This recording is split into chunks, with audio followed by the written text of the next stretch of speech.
we'll go ahead and get started. Appreciate everybody for joining today. These are kind of a series of events that we started to do called artifact breakdowns. And so first, a little bit about me, and then I'll tell you a little bit about artifacts. So founder and CEO of Reforge. Hopefully you're all familiar with it.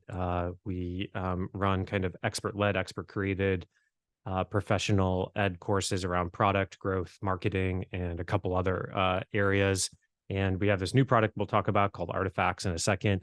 Prior to that, I spent a few years at HubSpot as VP of Growth. I'll talk a little bit about that in the event because I actually started Reforge during my time at HubSpot, and the artifact that we're going to go through today was one that I created right after leaving HubSpot and even before starting Reforge itself. Did a couple other startups before that in the education and social gaming space, spent a little bit of time on the venture side as well. But really past 8 years has been focused on building Reforge, and hopefully, one of the things we've created has helped you all in your career.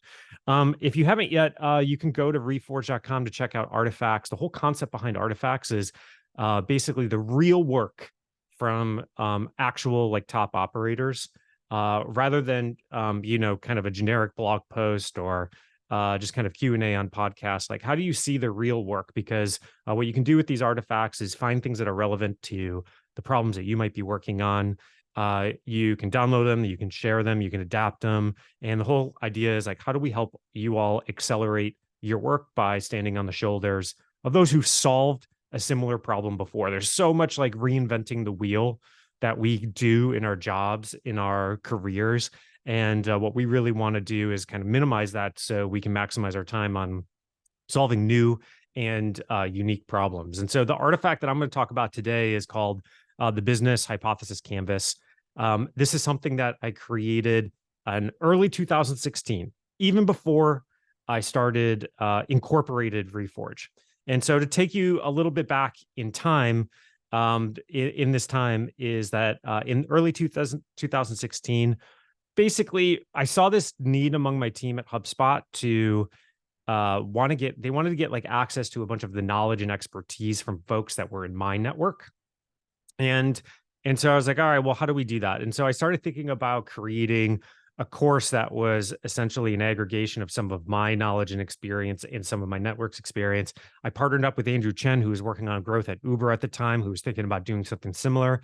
We created the first growth series. It was actually called SVBR, Silicon Valley Business Review. The reason we named it that was because Andrew owned that 4-letter domain. It's still a sweet domain, svbr.com. And we basically just dumped a bunch of our experience and knowledge around growth into a series of like 8 different 2-hour slide decks and video presentations. And we turned that into the first kind of cohort-based course. We had no idea how it was going to do, but that first instant, the MVP had like more product market fit that on that than I had felt on any of my previous startups. We had a couple thousand applications. We did incredible on that MVP, both NPS and revenue. And so I made the really hard decision to leave HubSpot and start Reforge. And so during that time, as I was kind of coalescing like where I wanted to take this, an analogy that I like to give is when you're kind of early stage, like an early stage idea, your early stage idea and strategy is kind of in the form of a liquid. Like anything you poke at it causes massive ripple effects or spillovers and all that kind of stuff. It's very different than like a super late stage idea, super mature idea that feels more like concrete, right? And, that has its pros and cons, right? To change those ideas, you kind of have to take a jackhammer to it. But in the early days, it's fluid. And the pro of that is like you can really mold it and you really shape it. The con of that is that even like the slightest poke, the pull, like the idea can, once again, send this massive ripple effect through it. And so what you need is to kind of contain the liquid, contain the early stage idea, so that you can actually start to see like what parts of it solidify and stuff. Otherwise, you just end up with like a mess, which I'm very used to. My kids spill shit all the time, right? And so my container is this business hypothesis canvas. And it's something that I've used in startups, I've used in, new 0 to 1 ideas with inside, larger environments like HubSpot, or new ideas within Reforge. And so whether you're a founder or a PM working on this in a company, hopefully this helps you along the way. All right, so let's kind of go through, what it is and how it helps provide this like focus, help lay out these hypotheses, structure this brain chaos. And I'll kind of tell you a little bit about the stories of early Reforge and a couple of our lessons along the way, and then we'll take questions at the end. There's really 7 key components of this artifact: target audience, problem, value prop, distribution, monetization, defensibility, and alternatives. And there's a lot of these different types of like business model, like canvases and stuff out there. And I would just say that it's less important about which one you choose. The reason I kind of created this is for 2 reasons. One is that I think a lot of the historical ones I've seen were created for non-software, non-internet businesses. They kind of come more from like HBS study of like physical businesses. And so they don't necessarily touch on the right things. And then the second thing is that what I think is really important to helping you focus in the early days is really stating what part of the ideas you're focusing on now, what parts you might focus on in the future, and what parts just like aren't a focus at all. Right. Because that's actually the really important thing in the ideas is like this idea can go so many different directions and so many different ways. And you've got friends and, early customers giving you feedback and like all of this kind of stuff. It's just like all these things kind of coming from all directions that you kind of have to put it in these little containers to say, oh, no, this is the thing that we're going to focus on now. This is good, but potentially for the future. And actually, this is not a focus at all. Like this, yes, it's an idea, but it's just like not within the realm of kind of like what we're trying to do along the way. And so those are the things. There's like, you can think about it as like a bunch of rows of those 7 things that I talked about and a bunch of columns, like now, future, not a focus, across each one of those things.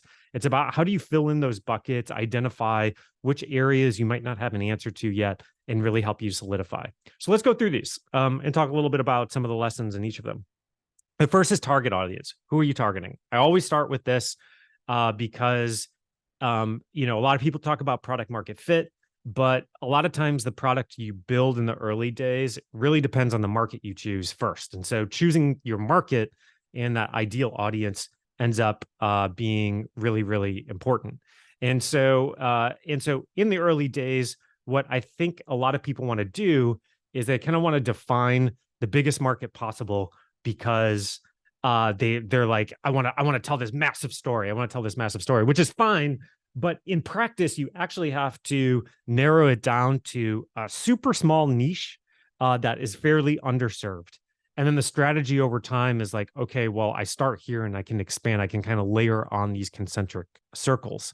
So for Reforge, this is kind of an image of one of the artifacts, is that we kind of really narrowed in 2 areas. First is that we really focused on experienced professionals. And this was really important because at the time, most of the things on the market in the online professional education space were focused on 2 other categories: career starters, people trying to get their first job, or career switchers, which are farther in their job, but they're trying to get into a totally new career.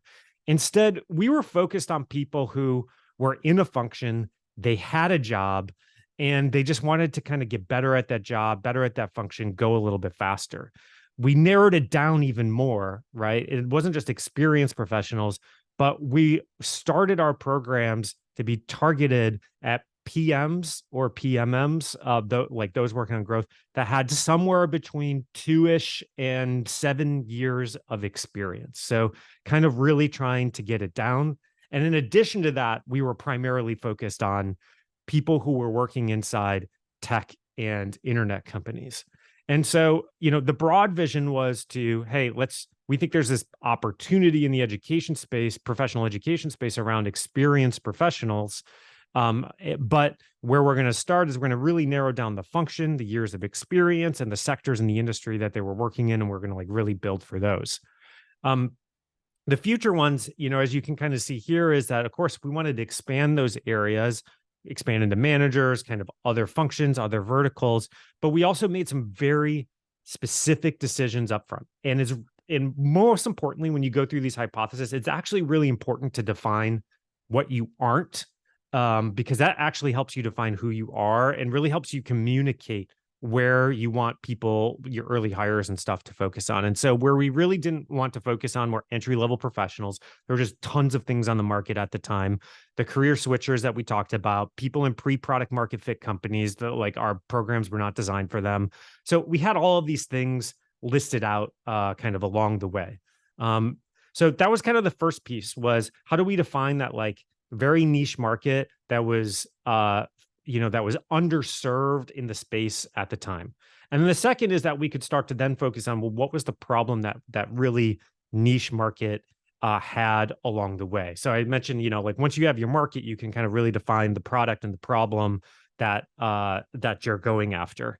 And where we actually started to narrow in on was that a lot of the things on the market were just, as I mentioned, they were either too entry level and weren't kind of advanced enough, or they just like weren't built for somebody who was in an existing job. They were primarily built for people who were trying to switch into or get new jobs. And as you think about that, the outcome of getting a job is fundamentally different than helping somebody who already has a job get a little bit better and go a little bit faster, right? And so kind of defining that problem that we were going to go after was really important, because that gets to the value proposition. And there's two things about an early stage value proposition. There's the surface level proposition, like your little fluff, you're like your feel good statement. And then there's the actual useful stuff that actually sits beneath the surface. And in the problem that we really focused on, our surface level statement was like help professionals maximize their potential and their ambition by offering cohort-based courses. Fine, you can say that. But the actual useful stuff are the things that you kind of spell out in a little bit more detail, these bullet points below.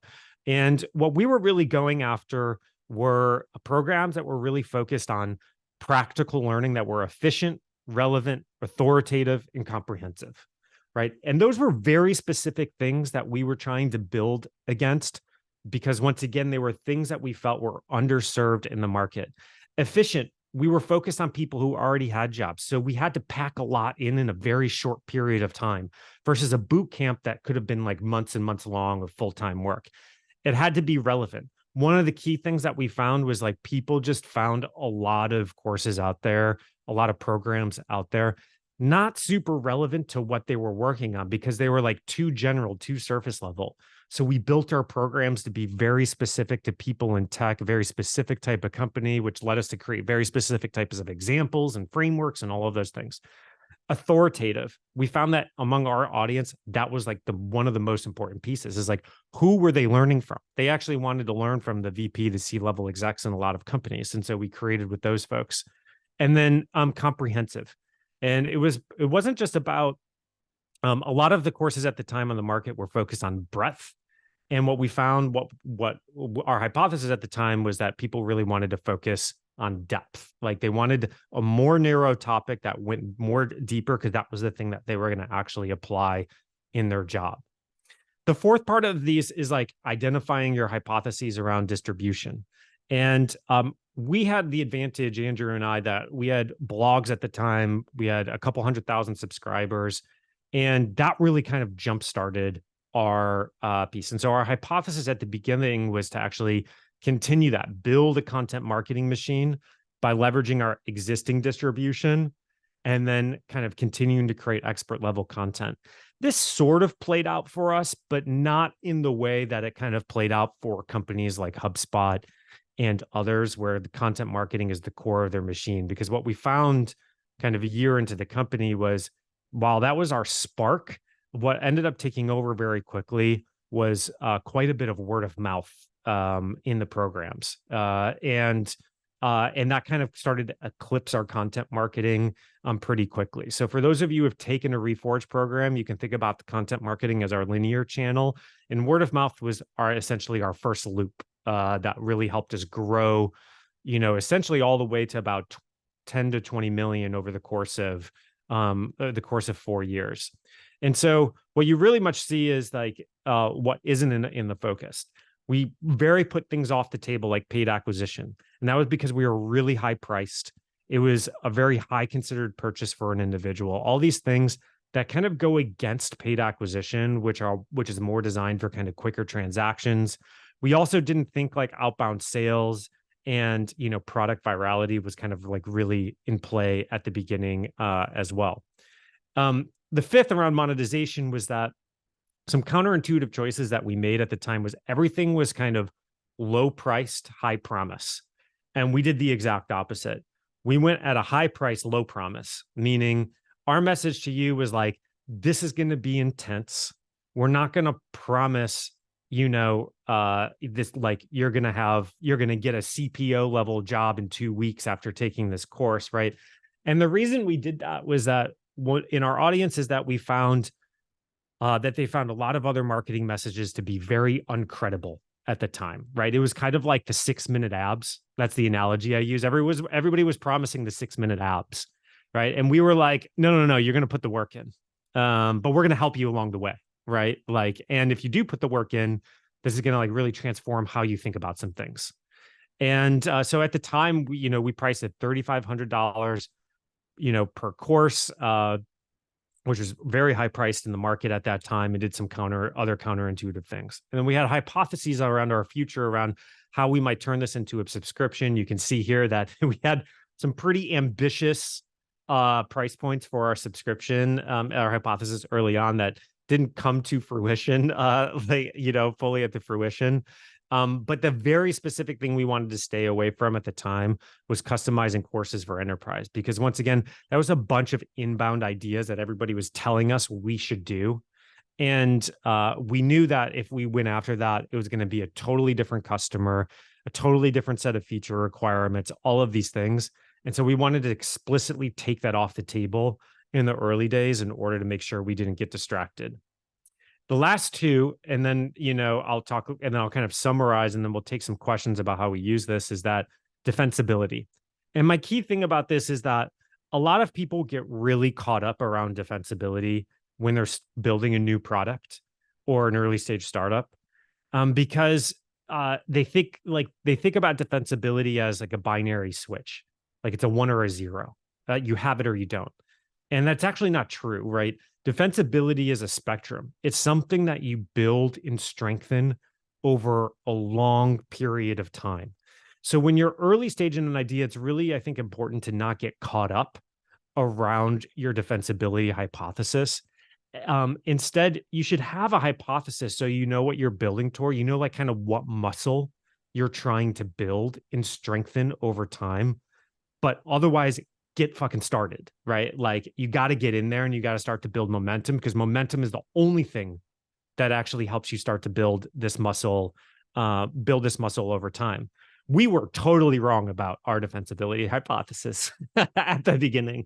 Our hypothesis at the beginning is that we thought we would have some a deeper type of network effects in our community, either between our experts and our participants, or between our alumni. And what we found was that that didn't end up necessarily being true. And instead, what we ended up finding out that was like in our early days, it was much more about brand. But not brand in the sense of like we had a flashy design and like all the, like a lot of common things that people think about as a brand, because I designed our first website on Squarespace, which lasted us for 7 years. My team hated me for it, for a long time. Chris is smiling because he had to deal with that. And so our brand didn't come in the form of that. Our brand came more in the form of essentially all of the other counterintuitive things that we did, which was we priced it high. We told you that our message was like, it was going to be a lot of work. We integrated a lot of, C-level, VP level execs like into our brand. It was all of these pieces. And the reason those things mattered is that they all tied to the customer problem. The number one question that we would get from people considering Reforge at the time, which was like, is this going to be worth it? Like that was kind of like the question. And all of those things are kind of like psychological, were like shortcuts or psychological hacks to like signal that it was going to be worth it. By being high priced, when you see something high priced, people automatically think like, ooh, there's probably something there.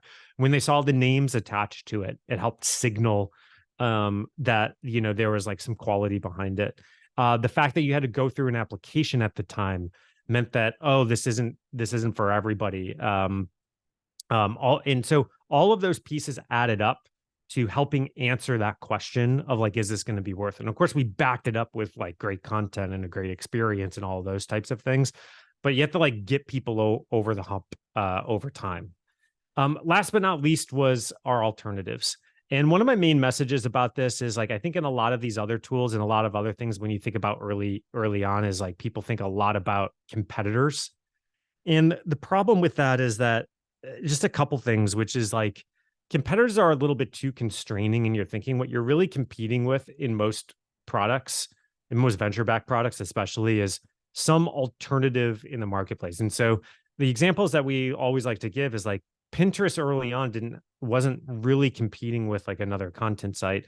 They were competing with the alternative of other ways that people were getting content around their interests, which when Pinterest was started, you know, the analogy was actually still things like magazines or maybe like browsing a favorite website or two. And so like when you think about alternatives, and in our case was much more, it wasn't about like another course company. The alternatives in our case were, you know, self-learning, like people looking at Reforge and being like, no, I'm just going to go learn this on my own. Right. Which, you know, as we all know, I think we all have big aspirations, but it always doesn't necessarily like happen. In-house training or conferences. These were the types of things, other avenues that people sort of felt like they might get a similar value prop in. And so knowing that these were kind of psychologically the other things that people might compare us to, we could start to position and message and market and like do all those things, you know, do all those things to help communicate and against it. So, you know, all in total, like all of this stuff, I just want to kind of repeat. So the business hypothesis canvas, once again, is like the analogy I use is it's a container for this like very moldable liquid idea that you might have at the beginning, right? It helps kind of contain your ideas in compartments so that you can focus and start to help like really solidify these things. Because in early stage ideas, the number one problem is just getting distracted. You and your team getting distracted and not, you know, focusing the firepower and the intensity on the things that really, really matter. And so it's less important about, you know, does this thing look pretty? Have I covered it all? It's more like you got to get your thoughts out on paper in a structured way. You gotta kind of like got to lay them out to see like, okay, where do I currently have clear thinking, and where are other areas that I don't have clear thinking? And in addition, I can use this thing to give it to early team members and all of those types of things to communicate to them what we're focused on now, what we might be focused on later, so that you don't have to constantly like fly swat away, you know, ideas and suggestions and all of these other things. That's kind of how I used it in the early days. So that's kind of like the quick story of early Reforge and how this all came to effect. If you haven't yet, you can go to reforge.com. You can see this artifact in full. You can download it. I have a bunch of other notes and comments about, you know, about like how we used it, some of the things we got right and wrong in the early strategy, all that kind of fun stuff. And you can also like learn about some of these things in the growth series material along the way. All right, I'll stop there. I see a bunch of questions that we've got along the way. So why don't we dive in? So, Chris, do you have one that we think we should start with? Yeah, and if anyone wants to unmute to ask their question, we'll give you the chance to do that. The most upvoted question we have is Sankits, who asks, "How did you arrive at the initial price points of $3,000 to $5,000 a year?" Sankit, if you're still here and want to come off mute to give a little context to your question, that'd be awesome. Yeah, Brian, I was just wondering, like, what drove that initial price point thinking? Because I always struggle with that personally in terms of in this, blank slate, where do I start? Yeah, it's a good question because maybe something that I want to make sure is clear is, especially in the future buckets, right? Precision isn't important. Direction's important, right? And so when I look at this, the direction that the two pieces of direction here are that, oh, maybe with enough programs, we could solve for a continuous use case that's in that first line versus the initial courses were very focused on a transactional use case. It was like I have this specific moment in my job or my career that I need to level up on, right? And that's very different than like an ongoing learning use case. So that's the first piece of the directional aspect of this. And then the second piece of the directional aspect of this is that we felt like the model that matched that use case was more of a subscription model versus transactional model. The price points were essentially probably, just sticking my finger up in the air. It was like, oh, we're at 3,500 now per course. What might make sense for this once we get there? But once we actually got to the subscription and started thinking about that and started to think about what might make sense, we obviously did not go with these price points. We did a little bit deeper research, a little bit more understanding of willingness to pay around this use case. And I think one of the things that we found is that most people have a lower willingness to pay for an ongoing learning use case than they do for when they have this like transactional, really high intent, high problem moment in their career. Like, oh shit, I just got, put into my first manager job, right? I better level up, right? Like people are willing to, pull out dollars. Companies are willing to pull out dollars at a much higher rate than the ongoing learning use case. So in this example, I think this was more just me hypothesizing, which kind of gets to don't spin a lot of cycles, spend a lot of energy, spend a lot of wheels on the precision in the details of these hypotheses. And because it's really about just like capturing the direction that you want to move towards. I hope that resonates and makes sense. To answer your question a different way, if you want to learn a little bit more about how to measure willingness to pay and do that research, there's probably other artifacts that we can recommend. There's a bunch of material and content within Reforge too about how to do that. We also have like a few blog posts out there around to do that. Patrick Campbell from Profit Well has a bunch of good content out there. So if that's the specific problem you're facing, there's a few other resources that I think can help you get to a precise answer. Appreciate it. Thank you. Thanks, Sanket. The next question is from Evan. Where in the time, or Evan, if you want to go ahead and come off mute and ask your question if you're still here. Otherwise, I can read it. Yeah, happy to. So I'm not going to read the whole question; it's a little long, but mostly, like if we're thinking of kind of a lean startup approach where there's a build, measure, learn cycle, where did the canvas fit in there? Did you have a full-fledged canvas before you built? When you learned, did you go back and then edit it? Did you systemize that process amongst the org every quarter? We're going to go back and look and reassess our assumptions, et cetera. Yeah, it's a good question. So I basically like wrote this all out before like incorporating the company. And the reason I did that is for me personally, this might be a personal trait, is like I need like, if at the time I was giving up like a VP level job at a public company that was doing really, really well, I was enjoying my job. So I was like, I better have a freaking good reason and good thoughts behind this if I'm gonna leave that and give it up. So I dumped it all out.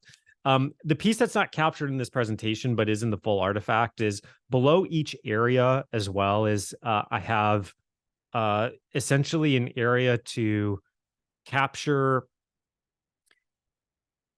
strategic questions that might feel important, but don't make sense spending a lot of time on.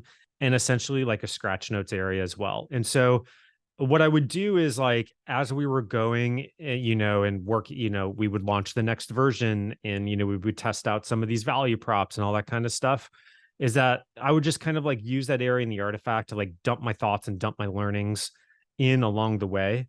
But then like I would say like for us, it was about every 6 months, we would return to this, the Kate and sort of look at like all those scratch notes, kind of clean it up, update like any of our hypotheses, all that kind of stuff. For us, the cadence was 6 months because we would run these cohorts only once or twice a year in the early days, right? So our feedback cycles were really slow, and that honestly was one of the hardest things to operate against and navigate with Reforge, especially in the early days, was that the feedback cycles were so much longer than I was used to, and we had all this sort of like seasonality.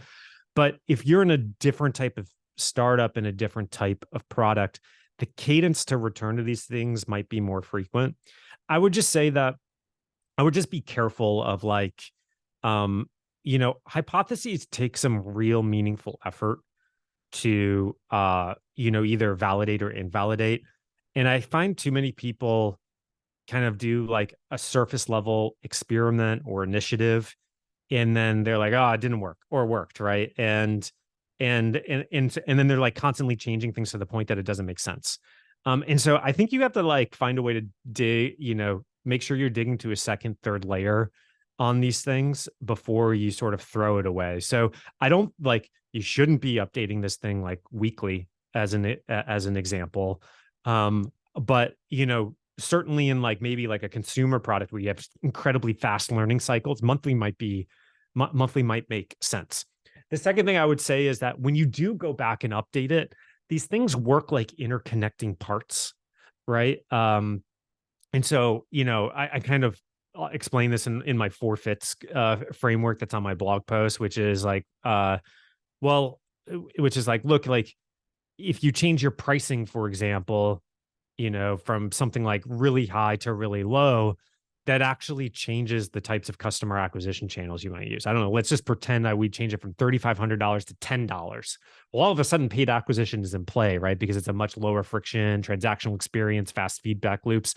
And so when you do go back and update and review these things, if you update one, you need to also make sure you're reevaluating and being like, well, does this thing, if I change my hypothesis in this area, does it change my hypotheses in any of the other areas? So that's kind of like the second tip I would use. So just choose the right cadence to operationalize this for you. And then like in those in-between periods, have a space to kind of dump thoughts and notes along the way, so you don't feel like, you're kind of holding it all in your head. But, just don't get distracted with trying to like tweak and update this, too quickly. Love the answer. The really fast follow-up, because you mentioned we, is just who is involved in that conception of the canvas, and then who's involved in the updating of it. Like, is it company wide? Is it kind of a tight knit? Yeah, well, I was solo founded, right? So Andrew and I kind of put the first thing together. Andrew was still at Uber at the time. I went and focused on this full time. Andrew became a partner in the business, but not a full-time co-founder. And so it was just me. So at the beginning, for that, I basically used Andrew and, basically some friends in my networks to make sure that I wasn't in an echo chamber. We ended up hiring about, I think by the end of that first year, 2016, it wasn't me, but it was maybe like three or four of us. And yeah, at that time, I would include the entire team in part of the process of like looking at this, reinforcing it.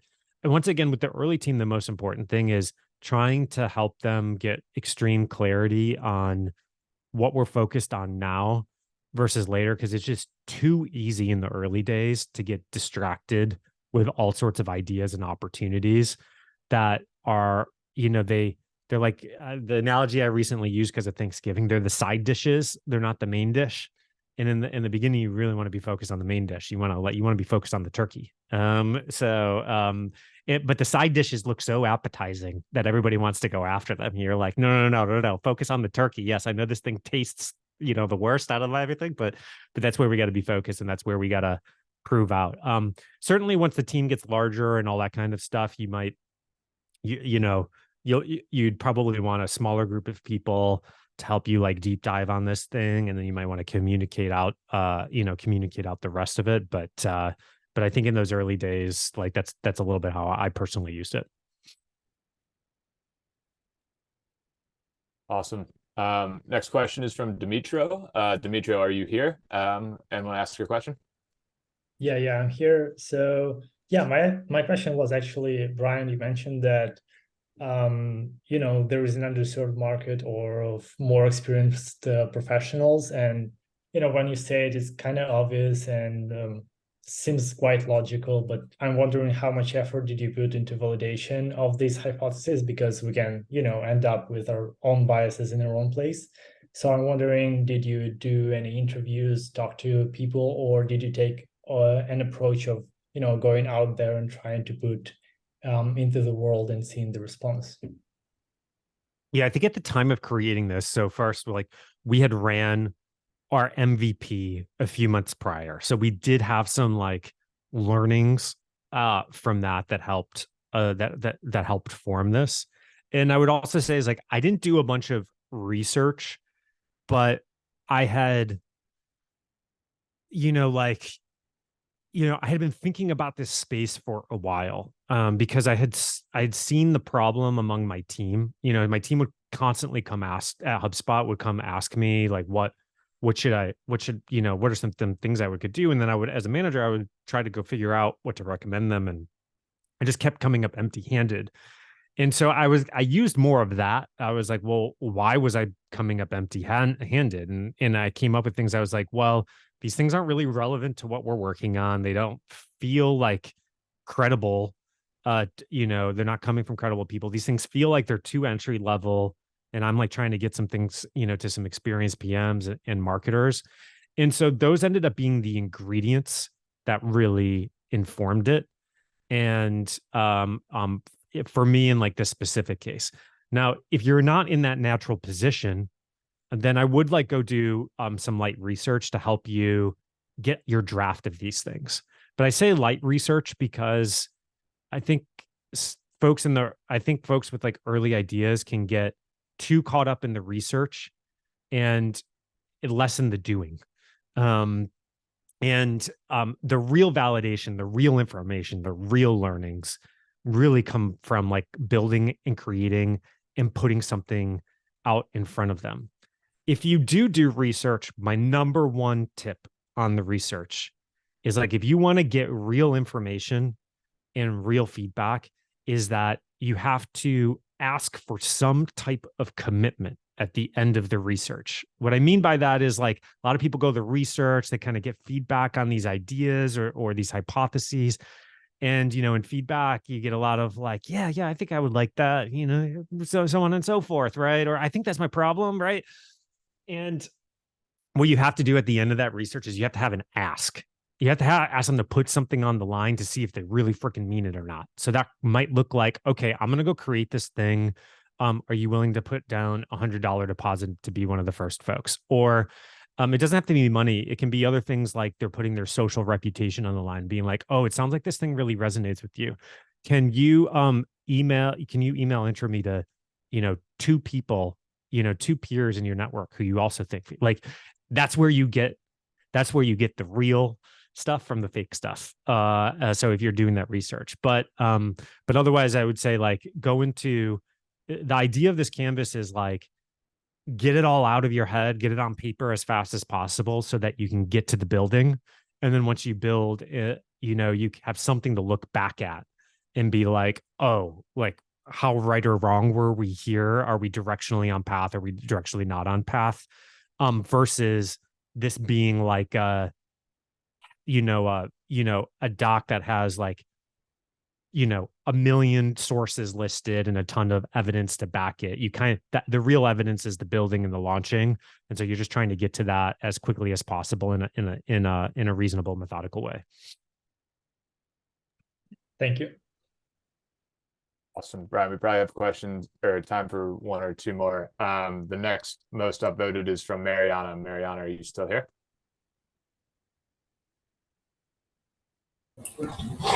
Yes, I'm here. Yeah, I would like to know, how did you get the experts to create the courses on Reforge at the beginning? Like, that you keep the quality already on the beginning. Mm-hmm. Yeah. So, in the same way we had a target market on the demand side, who was going to take these courses, we had a target market on the other side. It was like, who do we want to create? Who do we want people to create with us as well? And there's like, we wanted to get folks that, you didn't really see creating this stuff online, like putting it on Udemy or wherever it was at the time. And that was like some of these like C and VP level execs. And so we had, we had a hypothesis of them. And then we had to ask, well, what do they want? Like, what's the value prop to them? And for them, they essentially, what they were motivated by was, some type of, financial interest in the courses, which we did via rev share. And then the second was, some social clout, which, they would, their names and stuff were like branded on top of it as well. Their problems were they didn't have time to like create and host this all themselves.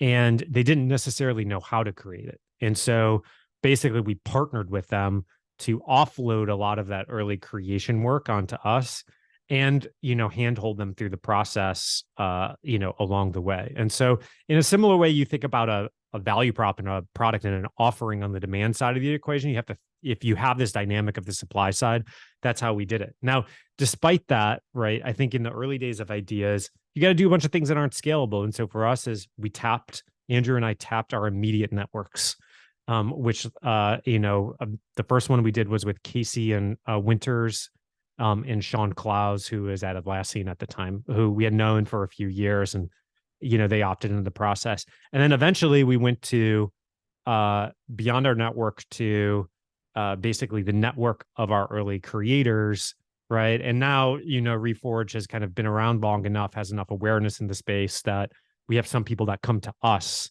that aren't even in our network. But in a similar way, like on the demand side, I showed that graph of concentric circles. Like you have to start really narrow and layer on and expand out. We had to do the same thing on the creator side of the equation too. It's like really narrow in on something very specific and continue to layer on those concentric circles over time, kind of evolving the value prop and things we could do for them. Chris, let's do one more quick one. Cool. Kush asks, what did an MVP look like for Reforge? Kush, would you like to give more context on your question if you're still here? Yeah, still here. I think it speaks for itself. You mentioned MVP. What did it look like? Man, I wish I had I could like literally pull up screenshots and stuff had I prepared for this question, but I'd have to like do a little bit more searching. Honestly, it was ugly. It was Andrew and I put the ugliest Google slide decks together. We had 8 Google slide decks. We recorded some videos on Camtasia. I think it was like we didn't have the nice AI enabled like editing tools that we have now, and we hosted it on some WordPress instance that we put together that had like a login, and I think we used Stripe at the time to like process payment. I mean, this thing was, and we had a one-page website, which if you go back in like the Internet Archive and look up svbr.com, you could probably see exactly what it looked like. And that was it. That's all we did, and we sent an email to our followings kind of describing what it was, the topics that we were going to cover, a link to apply, and then eventually pay. And then once they did that, we would manually create a login for them to this WordPress site. where these videos essentially were hosted. Now, in that MVP, our NPS was not good after it. It was probably maybe like 10 or 12, right? Which is not a good NPS score. But the key was that we looked at that NPS, and the feedback on it was things that we felt like were super actionable, things that we, problems that we could easily fix. It was problems like, hey, like, weeks 4, 5, and 6 were amazing, but we missed the mark on number 2. Or, hey, I had a hard time watching all the videos. I consume more through like text. And so we basically just, between that and our next version, we had like 5 things. And we revamped the whole thing. And then our NPS shot up to like 72 on the next one. And so I think when we think about MVPs, it's important to look at the feedback afterwards and say like, oh, like, did I get the problem right? The feedback wasn't that we had the problem wrong. We actually had the customer problem nailed. It was the solution had some like very actionable improvements that we looked at. But yeah, that was the MVP. So yeah. Super helpful. Oh, Thank you. Chris, you got the snapshot up? I'm gonna go down memory lane here. Yeah, that's right. Yeah. Doesn't look like you had a graphic designer on board at that point. I think people overthink those elements of it. Certainly the bar has raised in certain categories for like what minimum is. And that's, I think, different on every single category. So quality for us in our category was not coming from the design. It was more about the depth of the content, who it was coming from, like all of those pieces. And so you just, once again, in those earliest stages, what you're really trying to figure out is like, what is actually important to your customers in your value prop, and like what is all of the shine around it, because you gotta get to the main dish. Ignore the side dishes. That's the way I think. Anyways, we'll try to capture these questions, and I'll try to figure out a way to maybe answer some of them. Maybe we can send out an email afterwards, since we're running out of time here. But I appreciate everybody joining. Feel free to ping me on LinkedIn if you're a Reforge member within the Reforge Slack. Check out the artifact. You can leave a comment or question on the artifact itself. That's probably the best way. My fastest response time. But other than that, I hope you found some nuggets that were helpful in this. Thanks, everybody. Thanks, everyone. Bye. Thank you.